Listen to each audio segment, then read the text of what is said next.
Once upon a time, the man with an endless appetite. The village of Duru was known for its warm community, lively gatherings, and rich traditions. It was a place where people looked out for one another, shared meals, and celebrated every occasion with dance and song. Among the many villagers, one man stood out, Jumba. Jumba was the kind of person who could make even the most serious elder crack a smile. He was a natural storyteller, filling the air with laughter wherever he went. His jokes were legendary, and his presence could turn even the dullest gathering into a festival of joy. But while Jumba was loved for his humor, he had a flaw that frustrated the entire village: his insatiable hunger. A belly that knew no end. Jumba's appetite was unlike anything anyone had ever seen. He ate at every opportunity, never turning down a meal, no matter where it came from. If he passed by a home and caught the scent of food, he would invite himself inside, greet the family with a loud laugh, and somehow end up with a bowl in his hands. He carried a large wooden spoon everywhere he went, his most prized possession. He called it the Great Helper, because, according to him, it had never let him go hungry. The villagers tried to ignore his endless eating at first, but his habits soon became a problem. He would show up uninvited to ceremonies, expecting a feast.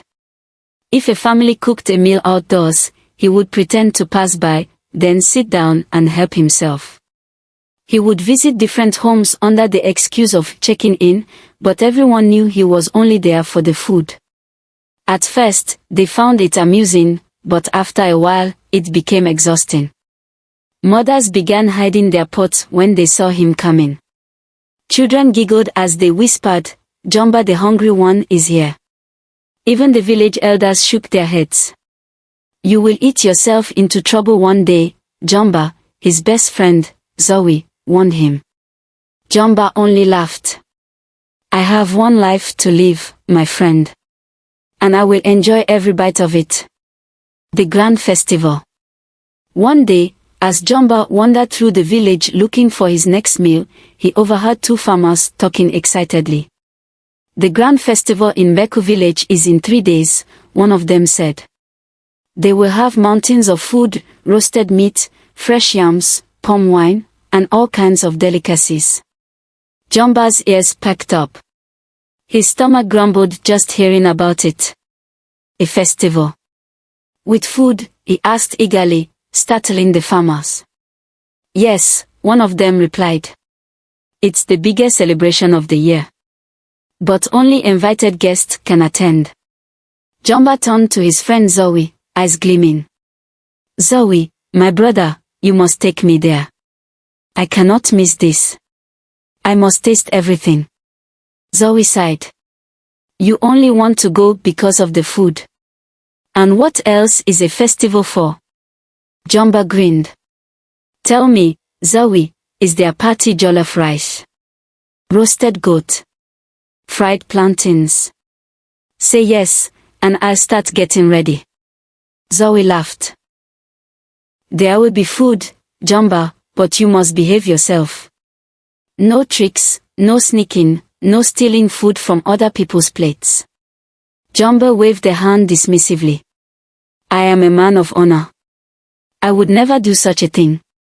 But deep inside, he was already planning how to eat as much as possible. That night, Jumba couldn't sleep. He kept dreaming of tables overflowing with food, platters of grilled fish, steaming bowls of soup, baskets of fresh bread.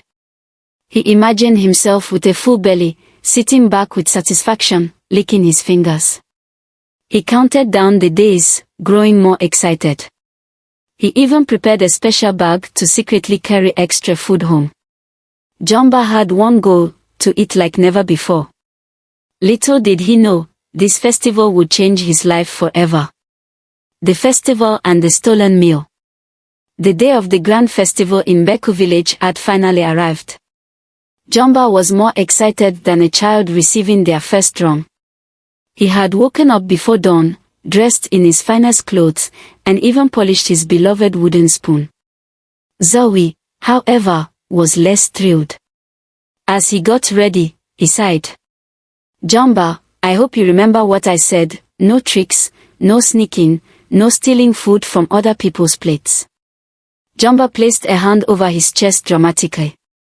Zoe, my dear friend, do you not trust me? I will behave myself. I am simply going to appreciate the food. Zoe gave him a long, doubtful look but said nothing more. As they set off on the journey to Mbeko village, Jumba walked with an eager bounce in his step. Every few minutes, he would ask, how much longer? Are we there yet? And every time, Zoe would sigh and reply, be patient, Jumba. Finally, after what felt like forever to Jumba, the towering entrance of Mbeko village came into view. A feast fit for kings. The festival was a spectacle of color and celebration. Drummers pounded their rhythms, dancers spun in the dust, and the smell of roasted meat, freshly pounded yam, and spicy soups filled the air. Long tables overflowed with food, and villagers from different lands sat together, feasting and laughing. Jumba's eyes widened in delight. He inhaled deeply, taking in the heavenly scent of the feast. I have arrived in paradise, he whispered to himself. As soon as they were inside, Jumba forgot all about Zoe's warnings. He grabbed a plate and went straight to the food tables. First, he approached a young server. Brother, I have not been served. Please, let me have some food. The server handed him a full plate of pounded yam and egusi soup.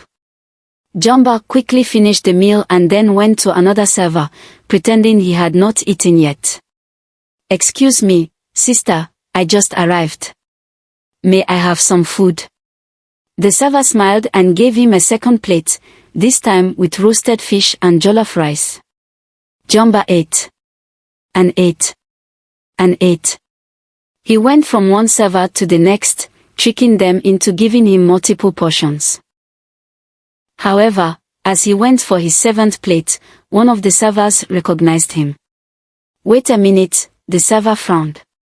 You've already been served many times.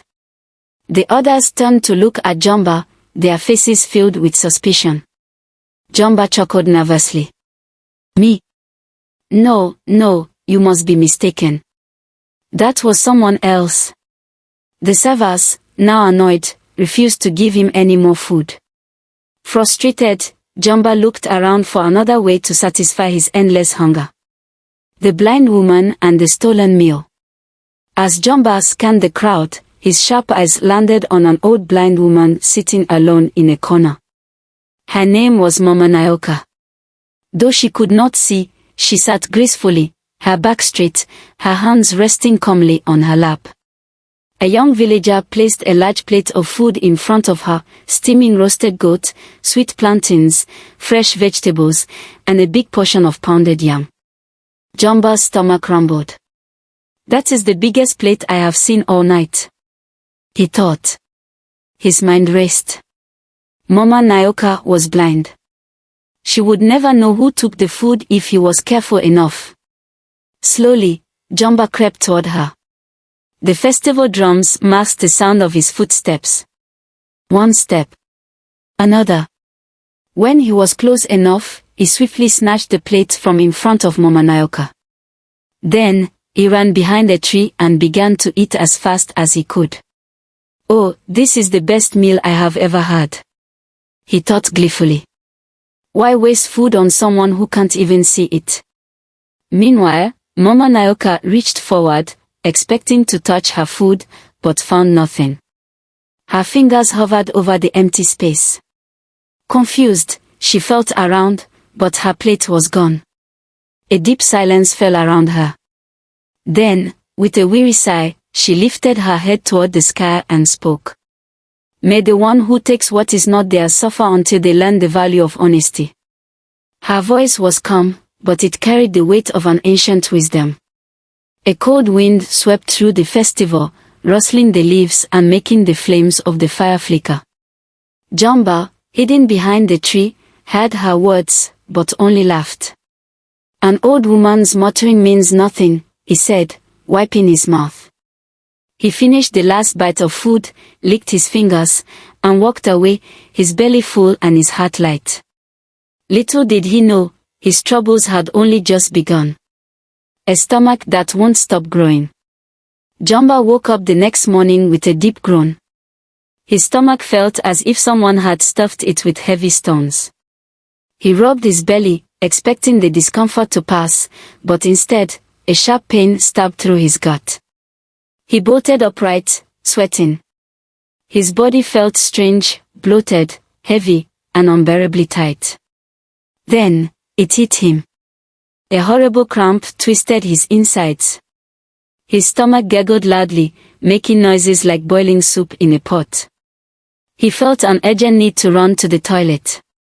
Jumba leaped from his sleeping mat and rushed outside, barely able to walk straight. His belly felt round and tight as if it was swelling with each step. Inside the tiny outhouse, he struggled. He pushed. He groaned. Nothing. No relief. Only more pain. He tried again. Still, nothing happened, except for a loud, unexpected fart that shook the wooden walls of the outhouse. Jumba's eyes widened. Ew! What is happening to me? He stumbled back into his hut, breathing heavily. His belly looked rounder than before. Something was wrong. The swelling curse.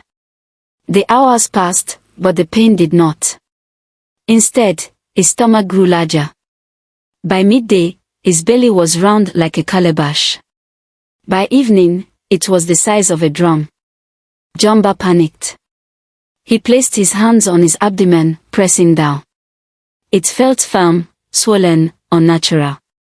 This cannot be hunger, he muttered. What is happening to me? Then, he remembered something, Mama Nayoka's words. May the one who takes what is not theirs suffer until they learn the value of honesty. Jumba shook his head. No, no, no. It's just a coincidence. But deep inside, fear began to creep in. The village sees Jumba's shame. By the next morning, his stomach had grown even larger. He struggled to sit up. His shirt, once loose, was now stretched so tight it threatened to tear. Jumba knew he could not stay hidden forever. His hunger was still there, gnawing at him, despite his growing belly. So, he stepped outside. The moment he did, he regretted it. The villagers froze. Then, they burst into laughter. Jumba, are you pregnant? A young boy shouted. Oh! What kind of food did you eat? Another asked, clutching his stomach from laughter. A group of women shook their heads. All those years of eating from every pot have finally caught up to him. The children ran around him, chanting. Jumba the pregnant man. Jumba the pregnant man. Even the elders, who usually remained serious, could not hide their amusement. Jumba burned with shame. For the first time in his life, he wished to disappear. A life of isolation. The next few days were a nightmare. Jumba avoided everyone. He stopped visiting homes for food. Whenever he tried to walk through the village, people pointed, whispered, and laughed. His once joyful presence was now a source of mockery. But despite his humiliation, his hunger did not leave him. His stomach grew bigger and bigger each day, yet he still felt an emptiness inside. He stopped eating, thinking it might help. It didn't. He tried lying down for hours, hoping the swelling would go away. It didn't. Jumba had always believed life was about enjoying food and laughter. But now, he felt neither joy nor satisfaction. Instead, he felt fear. This was not a normal sickness. This was something worse. And he needed a cure. The desperate search for a cure. Jumba became desperate. He visited the village healer, Baba Kundo, an old man known for his knowledge of herbs and remedies.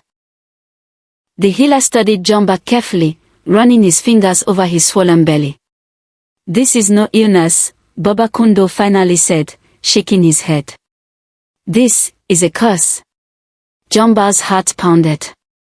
A curse, he repeated, his voice barely above a whisper. The healer nodded. Yes. And it will not leave you until you make things right. Jumba swallowed hard. He thought back to the food he stole from Mama Naoka. Could it really be because of that? But it was just a small meal. He had stolen food many times before, and nothing like this had ever happened. Tell me, Baba, Jumba pleaded. How do I make things right? The old healer stared at him for a long moment. You must seek forgiveness from the one you wronged. Jumba's chest tightened. If the healer was right, there was only one thing left to do. He had to find Mama Naoka. And he had to beg for her mercy. The search for a cure. Jumba stood outside Baba Kundo's hut, his swollen belly pressing against the fabric of his once loose tunic. The words of the healer echoed in his mind. You must seek forgiveness from the one you wronged. His heart pounded. He had stolen food from so many people, how would he even begin to find the right one? Jumba took a deep breath. There was only one thing to do, he had to ask forgiveness from everyone he had ever stolen from. But first, he had to be sure. Maybe another healer could help. Maybe, just maybe, this wasn't about a curse. The endless search for a cure. For the next few days, Jumba traveled from healer to healer, village to village. He visited Maman Zera, the old woman known for curing even the strangest ailments. She examined him carefully, tapping his swollen belly with a small wooden stick. Then, she shook her head. This is no sickness of the body, she said. This is a sickness of the soul. Jumba groaned. But I feel hungry all the time. Because your stomach is full, but your conscience is empty. Jumba frowned but said nothing. Still, he refused to give up. He went to Eo the Rainmaker, who claimed to have the power to cleanse people of spiritual afflictions. Eo made him drink a thick green potion, muttering incantations as he sprinkled water over Jumba's head. For a moment, Jumba felt hope. But an hour later, his stomach was still just as large, and his hunger just as strong. By the fifth healer, Jumba had grown desperate. None of them could help. And worse, they all said the same thing. You must seek forgiveness. Jumba knew he could not run from the truth any longer. A heavy burden. One evening, he sat outside his hut, staring at the sky. His swollen stomach rose and fell like a heavy drum. His best friend, Zawi, sat beside him, watching him with concern. You've seen all the healers. What will you do now? Zawi asked. Jumba sighed. I have no choice. I must find everyone I stole from and beg for their forgiveness. Zawi chuckled. Well, my friend, that might take a lifetime. Jumba shot him a glare. Not funny. Zawi held up his hands. I'm just saying, Jumba. You have stolen food from nearly every family in the village. Are you sure you can remember them all? Jumba hesitated. That was the real problem. How could he possibly remember every meal he had taken? The task seemed impossible. But he had to try. Apologizing, one house at a time. The next morning, Jumba set out on his journey of apologies. He knocked on every door of the village, bowing deeply as soon as someone answered. I am sorry, he said. If I have ever taken food from your pot without permission, please forgive me. At first, the villagers were surprised. Some laughed in disbelief. Some shook their heads. But many of them forgave him immediately. We have known you since you were a boy, Jumba, an elderly woman said. We never took your hunger too seriously. You are forgiven. Encouraged, Jumba continued. House after house, door after door. Some villagers teased him. So you finally admit to stealing, eh? Others were genuinely touched by his sincerity. But after a full day of apologies, Jumba's belly had not shrunk at all. His heart sank. What if I never find the right person, he whispered to Zoe that night. Zoe frowned. Are you sure you have apologized to everyone? Jumba thought long and hard. Then, his stomach twisted with fear. There was one person he had not yet visited. One person whose food he had stolen on the night of the festival. Mama Naoka. The old blind woman who had spoken the curse. Jumba's mouth went dry. Could she be the one? Did he have the courage to face her? There was only one way to find out. Tomorrow, he would go to Mama Naoka's hut. And he would beg for her mercy. The hidden truth and final forgiveness. Jumba sat under the ancient baobab tree, his swollen belly rising and falling like a heavy drum. He stared at the sky, deep in thought. He had apologized to almost every villager in Duru, yet his stomach remained the same. Then, like a sudden clap of thunder, it hit him. Mama Naoka. The old blind woman from the festival. The one whose meal he had stolen, the one who had spoken the curse. His heart pounded. How could he have been so blind? Mama Naoka's words had not been empty. They had carried power. A woman feared and forgotten. Jumba turned to Zoe, who sat beside him. I need to find Mama Naoka. Zoe's eyes widened. Mama Naoka. The blind woman. Yes. She was the last person I stole from before all of this happened, Jumba said, gesturing to his swollen belly. Zoe rubbed his chin. Finding her won't be easy. Do you even know where she lives? Jumba hesitated. He had never thought about it before. Mama Naoka rarely came to the village, and when she did, she was always alone. People avoided her, whispering that she was a witch. Maybe the elders know, Zoe suggested. Jumba and Zoe walked to the home of Elder Kibu, one of the oldest men in the village. When they arrived, Jumba bowed low. Elder Kibu, please, I need to find Mama Naoka. The old man raised an eyebrow. What business do you have with her? Jumba hesitated, then said, I need to ask for her forgiveness. At this, Elder Kibu sighed. Mama Naoka has suffered greatly. Jumba and Zoe leaned in, listening carefully. Elder Kibu continued, long ago, she was one of the most respected women in this land.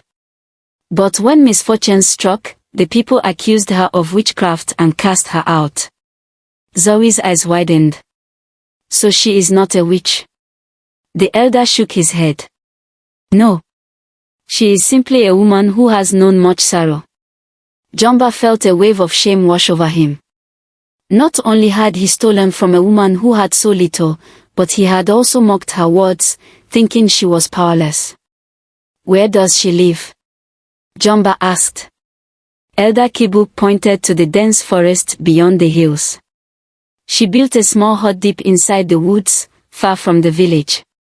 Jumba's stomach twisted, not from hunger, but from fear. If Mama Naoka had truly cursed him, would she even be willing to forgive him? They journeyed to the forest. The next morning, Jumba and Zoe set out on their journey. The path to Mama Naoka's hut was long and overgrown. The deeper they went, the quieter the world became. The trees loomed above them, their branches twisting like watchful spirits. For the first time in his life, Jumba felt small. When they finally arrived at the hut, Jumba hesitated. The door was slightly open, and inside, a frail woman sat near a small fire, humming softly. It was Mama Naoka. Jumba's legs trembled. He had never apologized like this before. But he had no choice. He stepped forward, fell to his knees, and bowed his head. A plea for mercy. Mama Naoka, he whispered, his voice shaking. The old woman stopped humming. She turned her head slightly, as if listening. Jumba's throat tightened. Tears filled his eyes. I stole from you, he admitted. That night at the festival, it was me. I took your food while you sat there, unaware. Mama Naoka said nothing. Jumba's tears spilled onto the ground. I was greedy. I thought only of myself. I have stolen from many, but yours was the last. And now, I am suffering. He lifted his hands to his swollen stomach. I have tried everything. I have begged for forgiveness from the whole village. But my suffering will not end. Please, Mama Naoka, have mercy on me. The old woman was silent for a long moment. Then, she sighed deeply. Oh, Jumba, she said softly. You are not the first to take what is not yours. And you will not be the last. Jumba's breath hitched. Mama Naoka reached out and touched his face. You have learned what it means to take from others. You have felt hunger, yet remained full. You have been mocked, as I once was. You have suffered, and now you understand. She pulled her hand away and spoke words Jumba would never forget. I forgive you. The lifting of the curse. The moment she spoke, a gust of wind rushed through the hut. Jumba's stomach rumbled, but this time, it was different. The tightness began to fade. The weight pressing against his ribs began to lift. He gasped as his belly began to shrink before his eyes. The curse was breaking. Tears streamed down his face as he bowed again before Mama Naoka. Thank you, he whispered. The old woman smiled, but there was sadness in her eyes. Remember this, Jumba, she said. Greed can fill your stomach, but it will never satisfy your soul. Jumba nodded, his heart forever changed. He had learned his lesson. And he would never take what was not his again. Redemption and newfound wisdom. As the sun rose over the village of Duru, Jumba walked through the familiar streets, but for the first time in a long while, he was not hunched over in pain. His belly, once swollen like a drum, had shrunk back to its normal size. The curse had been lifted. Yet, something inside him felt different. His hunger was no longer uncontrollable. His thoughts were no longer only about food. For the first time in his life, Jumba felt full, not just in his belly, but in his heart. A man transformed. The villagers stared in amazement as Jumba passed by. Look! His stomach is back to normal. Jumba the hungry one is no more. He looks different somehow. Jumba smiled, but this time, it was not the mischievous grin of a man plotting his next meal. It was a smile of peace, of understanding. He no longer craved every pot of food in the village. Instead, he craved something deeper. Respect, purpose, and wisdom. He stopped at the home of an elderly woman he had once tricked into feeding him.